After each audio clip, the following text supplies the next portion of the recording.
Chapter 1. The Weight of Blood, Part 1. The grease from the roasted boar was the only thing Archibald had claimed as his own in 17 years. It coated his cracked hands, a stubborn film that no amount of lye or cold well water could truly strip away. In the bowels of the Palace of Aethelgard, the air was a thick soup of steam, roasted fat, and the rhythmic, metallic clink-clink-clink of the scullery. Archibald was scrawny, a collection of sharp elbows and protruding ribs held together by a tunic that had been handed down through 3 generations of servants. He wasn't built for the sword. His wrists were thin as dry kindling, and his lungs wheezed if he carried the heavy copper cauldrons too quickly.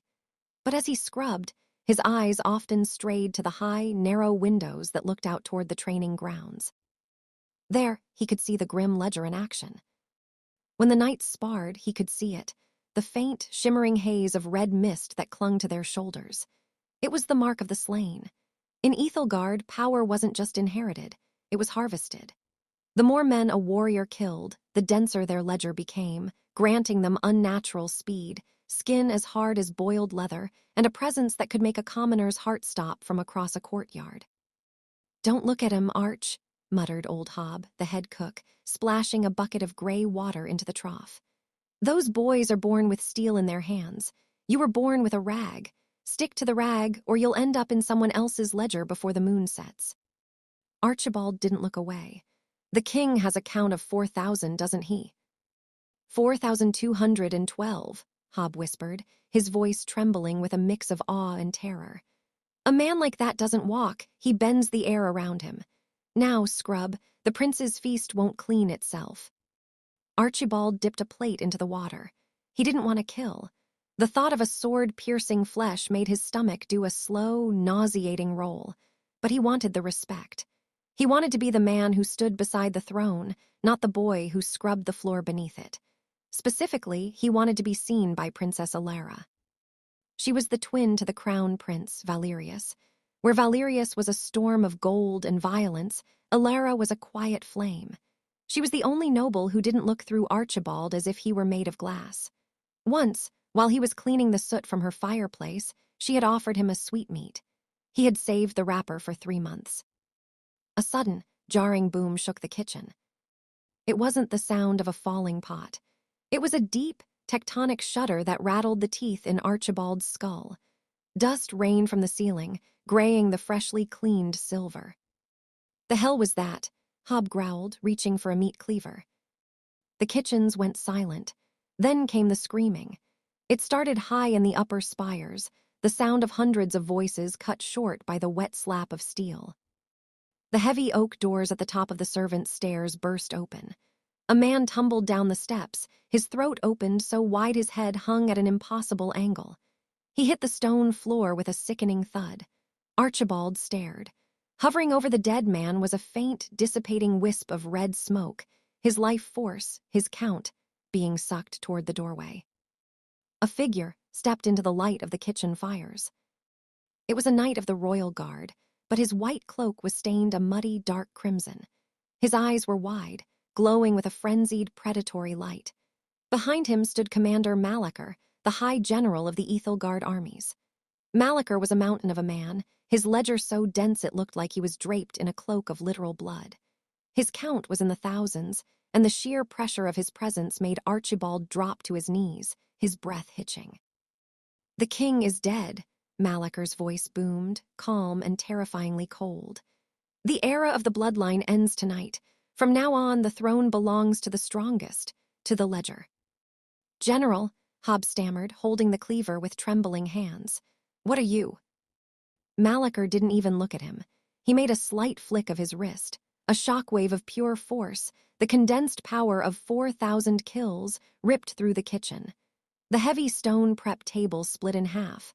Hob was thrown back into the roaring hearth, silenced instantly. "Kill the servants," Null-Anchor ordered his men. "Leave no witnesses to the old world. I go for the prince." Archibald was paralyzed. He was tucked in the shadows of the wash trough, his heart hammering against his ribs like a trapped bird. The rebel knight moved with terrifying speed, his sword humming as he decapitated the pastry chef.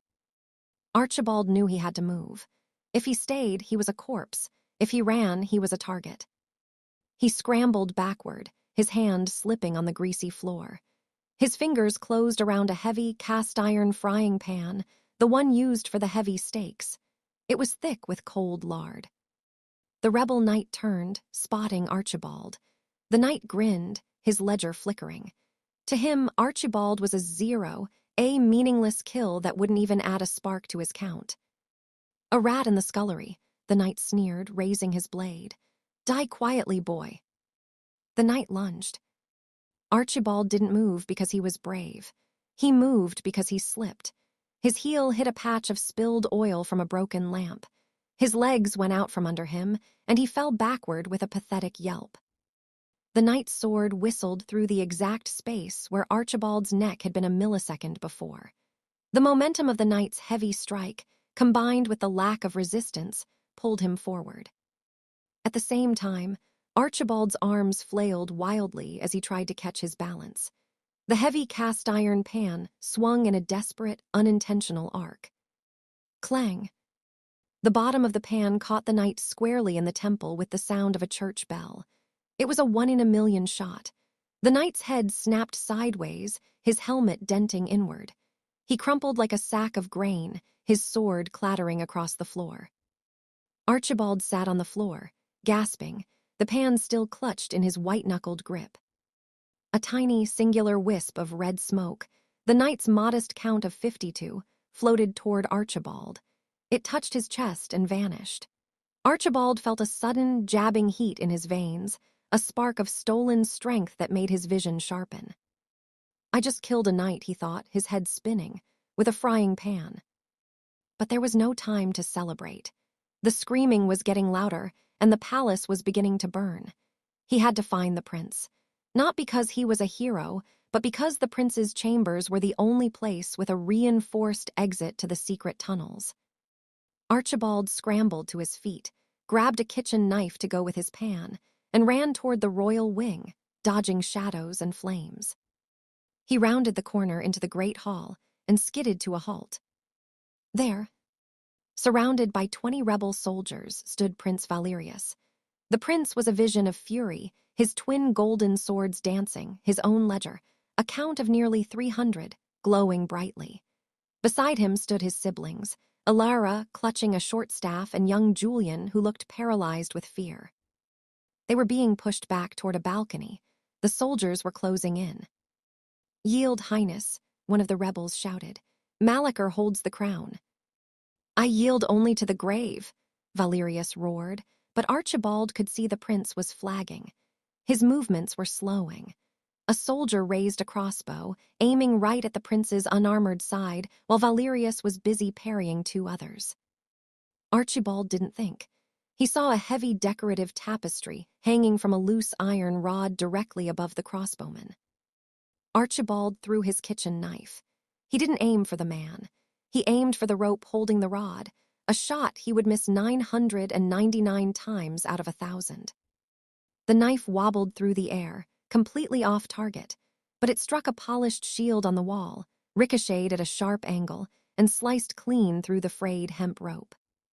The iron rod and 300 pounds of velvet tapestry collapsed. It didn't just hit the crossbowman. It fell onto 4 soldiers, tangling them in a mess of gold fringe and heavy fabric. Valerius seized the opening, spinning in a whirlwind of steel and ending the 3 men in front of him. He turned, eyes wide, searching for his savior. He found Archibald standing there, shivering, holding a greasy frying pan. "You," Valerius gasped, his chest heaving. "My lord," Archibald squeaked, we should probably leave." The prince didn't have time to process the absurdity of a scullery boy holding a frying pan in a massacre. A roar echoed from the corridor behind them, the sound of Malachor's heavy infantry, their armored boots rhythmic and relentless, like the heartbeat of a dying kingdom. "Move," Valerius commanded, grabbing Julian by the collar of his tunic. "To the solar, the hidden passage is behind the king's bust." "Wait," Alara cried out, her eyes darting to the fallen tapestry. "The guard, where is the rest of the royal guard?" "Dead or turned," a new voice spat. From the shadows of the vaulted ceiling, a knight in gleaming silver plate dropped down, landing with the grace of a predatory cat. This was Sir Ch.1. His ledger was a sharp, vibrating violet red, a shimmering aura that spoke of 150 lives taken with clinical precision. He looked at Archibald for a fraction of a second, his lip curling in a sneer that didn't even acknowledge the boy as a human being. "Highness, the North Wing has fallen," Ch.1 reported, his sword already wet. "Lord Vane is holding the Lion's Gate with 30 men. We have a window, but it's closing. Why is this? Stench, following you?" He gestured with a blood-slicked chin toward Archibald. "He saved my life, Ch.1, Valerius said, his voice tight. "Barely." "A fluke," Ch.1 dismissed, already turning to lead the way. "A rabbit can trip a wolf if the moon is right. It doesn't make the rabbit a warrior. Come, now." They ran. The palace was no longer a home. It was a labyrinth of smoke and screams. Archibald trailed at the back, his heart hammering so hard it felt like it would crack his ribs. He still held the frying pan. It felt heavy, a grounding weight in a world that had gone mad. Every few yards they passed bodies, men Archibald had served breakfast to only hours before. The red mist of their kill counts hung in the air like an unbreathable fog, slowly being drawn toward the invaders. As they reached the king's solar, the massive oak doors were already splintered. Standing there, silhouetted by the orange glow of the burning library, was Chancellor Vane. Vane was the man who had managed the kingdom's coin for 40 years. He was thin, elegant, and had always been the king's most trusted advisor. He stood with his hands tucked into his silken sleeves, looking perfectly calm amidst the carnage. "Chancellor," Julian cried out, a sob of relief breaking from his throat. "They killed Father, we have to go." Vane didn't move. He looked at the young prince with a cold, detached pity. The king died because he was a relic child. He believed that a crown was a matter of birth. Malachor understands the ledger. Power belongs to those who take it. The air in the room suddenly grew heavy. Sir Ch.1 stepped forward, his sword rising. "Traitor! I'll add your soul to my count before the minute is up." Vane smiled thinly. He slid his hands out of his sleeves. He didn't carry a sword. Instead, his hands were stained a deep, permanent crimson, the mark of a high arcanist of the ledger. "I have presided over the executions of 10,000 criminals in this city, Sir Ch.1. Do you really think your little 150 can stand against the weight of 10,000? Vane clapped his hands. A shockwave of sheer, pressurized bloodlust erupted from him. It wasn't physical wind, but a metaphysical weight that crushed them all to the floor. Archibald felt as if an invisible giant had placed a foot on his chest. Valerius dropped to one knee, his golden sword scraping against the marble as he tried to stay upright. Even Ch.1 was pinned, his armor groaning under the pressure. "Malachor wants the prince alive for the public execution," Vane said, walking slowly toward them. "The girl and the boy are optional, and the servant—" He looked at Archibald, who was sprawling on the floor, his face pressed against the cold stone. "The servant is an insult to the eyes." Vane raised a hand, and the red aura around him condensed into a jagged spike of energy. He aimed it at Archibald's head. Archibald's eyes were wide. He saw a loose marble tile beneath Vane's heel, one he had been meaning to report to the masons for weeks, because it sat unevenly over a steam pipe. "Die nothing," Vane whispered. At that exact moment, the fires in the library below reached a pressurized pocket of gas in the heating vents. The palace groaned. The loose tile didn't just shift, it exploded upward as a jet of superheated steam hissed out. The sudden blast caught Vane off balance. His foot slipped, his elegant robes tangling in his legs. The spike of red energy intended for Archibald's skull fired wild, striking the heavy chandelier chain above. The massive iron chandelier, holding 100 lit candles, groaned and snapped. It didn't fall on Vane. It fell on the doorway behind him, right as a squad of Malachor's elite soldiers was rushing in. The crash was deafening, blocking the entrance with a mountain of twisted iron and fire. The pressure of Vane's aura flickered for a second as he scrambled to regain his footing. "Now!" Archibald screamed, his voice cracking. Valerius didn't hesitate. He lunged forward, not at Vane, but at the secret lever behind the king's bust. The wall groaned open, revealing a dark, downward-sloping tunnel. "Kaelin, get them inside," Valerius roared. Kaelin grabbed Alara and Julian, shoving them into the blackness. Archibald scrambled after them. As he passed the threshold, he looked back. Valerius was locked in a desperate clash with Vane, his twin swords sparking against the Chancellor's shimmering red shields. "Go, Valerius," Alara screamed from the tunnel. The prince threw a heavy glass decanter of wine at Vane's face, another distraction, and dived into the tunnel just as Vane's energy blast tore the king's bust into gravel. Archibald slammed his shoulder into the hidden release mechanism on the inside. The stone door ground shut, sealing them in total darkness. For a long moment, the only sound was the heavy, jagged breathing of the 5 survivors. The smell of damp earth and ancient dust replaced the scent of blood and smoke. Is everyone alive?" Julian's voice was small, trembling in the dark. "I am here," Alara whispered, her hand finding Archibald's arm in the dark. He froze, his heart leaping into his throat. Her touch was warm, a stark contrast to the cold fear in his gut. "I live," Kaelin snapped, the sound of his armor clanking as he stood. "No thanks to the scullery rat. You nearly got us killed with that outburst, boy." "He saved us again, Kaelin." Valerius's voice was grim. A torch sputtered to life. The prince had found one in a wall bracket. His face was streaked with soot and blood. He looked at Archibald. "The steam, the chandelier, you have the devil's own luck, Archibald."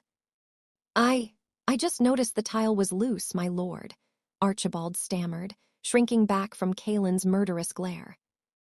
Valerius looked down the long, dark tunnel. "It doesn't matter. We are out of the palace, but we are not out of the city. Malachor will have the gates closed by now. We have 30 loyalists waiting at the end of this tunnel in the slums. 30 men against an army of thousands." The prince looked at his sister, then at the scrawny boy with the frying pan. His expression hardened. "We are going to the outer rim," Valerius declared. "We will go from village to village. We will find the men who still remember my father's name. And if we cannot find an army, we will build one from the dirt up." "With what?" Kaelin asked mockingly. "We have no gold, no supplies. We have a prince, a traitorous chancellor hunting us, and a servant who fights with kitchenware." "We have the ledger," Valerius said, his eyes glowing in the torchlight. "And we have Archibald. If his luck holds, we might just live long enough to see Malachor's head on a pike." They began to move, descending deeper into the guts of the city. But as Archibald walked, he felt a strange, pulsing warmth in his chest. The single kill he had claimed in the kitchen. The knight's count of 52 was small, but to Archibald, it felt like a sun burning under his skin. He didn't know it yet, but the ledger didn't just record kills. It recorded intent. And for the first time in his life, Archibald didn't just want to survive. He wanted to win. Behind them, a muffled boom echoed through the stone. The door was being forced. "They're coming," Julian whispered. "Let them come," Valerius said, though his hand shook slightly on the torch. "The hunt has begun."